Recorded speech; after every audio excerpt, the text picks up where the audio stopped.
Imagine aprender tudo sobre o TDAH do seu filho com pessoas que têm o transtorno e realmente sabem como lidar. Esse método é passo a passo, mas também exige comprometimento dos pais. E ele já ajudou mais de 3.000 famílias e pode te ajudar também. Se você tem um filho com TDAH, criança ou adolescente, conheça o programa Meu TDAH no primeiro link da descrição. Existe uma certa negação, uma resistência. Porque o que o pai pensa? Assim, não, o menino tirou 3, a culpa é da professora.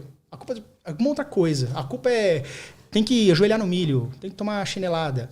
É isso que tá faltando pra ele tirar 10 igual o Michael Phelps. Sei lá, tá faltando vergonha na cara. Vergonha na cara, entendeu? O Bill Gates tirava 10 por causa de vergonha na cara. Então eu vou intensificar as broncas aqui, o castigo.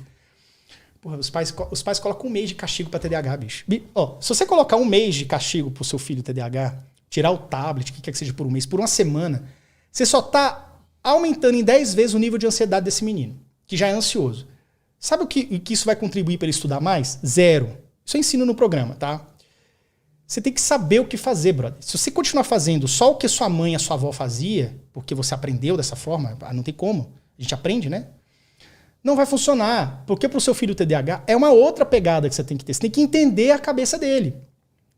E quando você entende e começa a intervir da maneira correta, as coisas fluem. Então não adianta você intensificar o castigo. Se você já percebeu que intensificar o castigo não aumentou a nota, não é por aí o caminho, tá? Mas voltando aqui, tem essa negação dos pais. Pais começam a negar, não leva a escola alerta, o pai não leva. A escola no ano seguinte alerta de novo, o pai não leva para o diagnóstico. E aí vai empurrando. O que vai acontecer com essa criança? Ela vai internalizando seu estigma de burro, de incapaz, de não merecedor. Nessa casa só eu levo bronca, minha irmã que tira 10 ali, estuda sozinha, é alvo de comparação o tempo inteiro, moleque, coitado. Entendeu? O que está rolando aqui? Então, veja bem.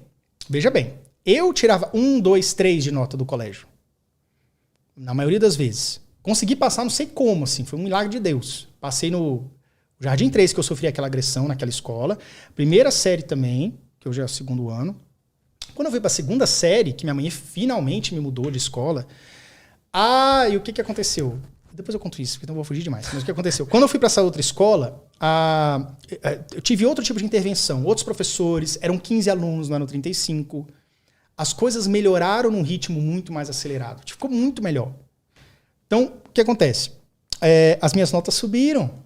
Eu tirava 6, tirava 8. Entendeu? Então era maravilhoso isso. Então, assim... Era uma escola que seus pais sabiam que era mais preparada? A psicóloga, eu tinha ido... Recomendou.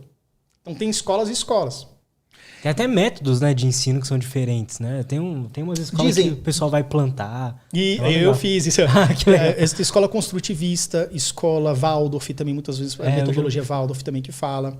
A minha era construtivista. O que era? Eu saí de uma escola chata pra caralho, aquela chata lá que eu apanhei lá da professora, e fui pra uma escola, cara, uma escola que do nada era 15 alunos legais, tinha aula de música, aula de teatro, tinha um negócio de horta, você tinha que plantar lá uns legumes, daqui 3 semanas você ia colher o alface lá, a cenoura, ia fazer uma salada ali, um negócio.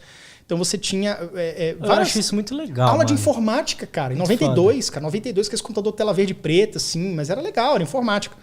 E não tinha nada disso na outra escola, era só matéria. E como é que eu ia me sentir estimulado de ir para uma escola e aprender e tudo mais? Então, eu sofri isso daí, mas depois eu tive uma outra metodologia e melhorou. Mas vamos voltar aqui, que a gente acaba fugindo. Quando os pais estão bem... então, o que acontece? Aí vai negando, do que, tipo, cadê meu Ayrton Senna? Cadê meu Bill Gates, que não tá tirando nota 10? O que tá rolando? Só que eles não entendem que eu só saí daquela escola grande de Brasília, que era conceituada, que era a que preparava para os melhores vestibulares, que ali era o caminho certo para qualquer criança, e fui para uma escola piquititita. Qual que é o raciocínio aqui? Não, eu vou manter isso daqui, porque isso aqui que estão falando que é o bom. Mas você tem que entender que foi depois que eu fui na psicóloga que eu tive o diagnóstico, tive o acompanhamento semanal e eles deram toque na minha mãe, muda para essa escola aqui que é melhor, foi que a minha vida mudou. Eu lembro das matérias que eu estudava nessa escola, eu lembro das matérias de 92, 93, 94, fiquei 3 anos nessa escola. Eu lembro que eu estudava na aula de ciências. Eu lembro que eu estudava na aula de português, na aula de matemática, foi lá que eu aprendi número negativo, porque eu já estava na 2ª série. Eu lembro da tia fulana, ciclana, beltrana me ensinando as coisas. Era uma outra abordagem. O ambiente funcionava para você, O ambiente funcionava. Né? E aí eu era quem? Finalmente eu era o Ayrton Senna. Eu finalmente era o Bill Gates que meus pais queriam. Não que isso aconteceu comigo, propriamente dito. Ninguém tinha essa expectativa, mas muitos criam. Então, o que eu estou vendo é o seguinte. O seu filho ele pode ser esse Bill Gates, que você espera, esse Steve Jobs, esse Elon Musk. Mas, cara, ele vai ser se ele tiver a inclusão correta. Se ele tiver o acompanhamento e o tratamento. Não é fugindo do laudo, é pelo contrário. Você tem que abraçar o laudo. Você tem que entender que o laudo ele é parte do processo de vitória do seu filho e da sua família, da história de vida dele. Você não tem que querer que o seu filho seja neurotípico, porque ele não é. Ele não vai estudar igual o irmão que não tem TDAH, pô. Porque um tem, outro não tem. O TDAH não é só baixa de dopamina e serotonina, não. O TDAH tem questões de conexões estruturais. Tem partes do... Inclusive, medicamento funciona para 70% das pessoas com TDAH. Muita gente não fala isso.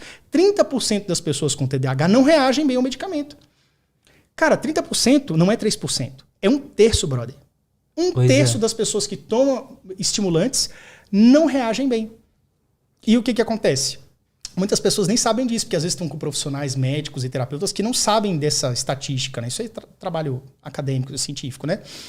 Então, o que acontece? Quando você cai num caso de uma pessoa com TDAH corretamente diagnosticada, que você já tentou intervenção medicamentosa, mas não dá efeito, então não tá rolando, ou os efeitos colaterais são piores, né, do que os efeitos do TDAH, ou seja, pô, não rolou o medicamento, você tem que adotar outras medidas não medicamentosas, o que dificulta o processo.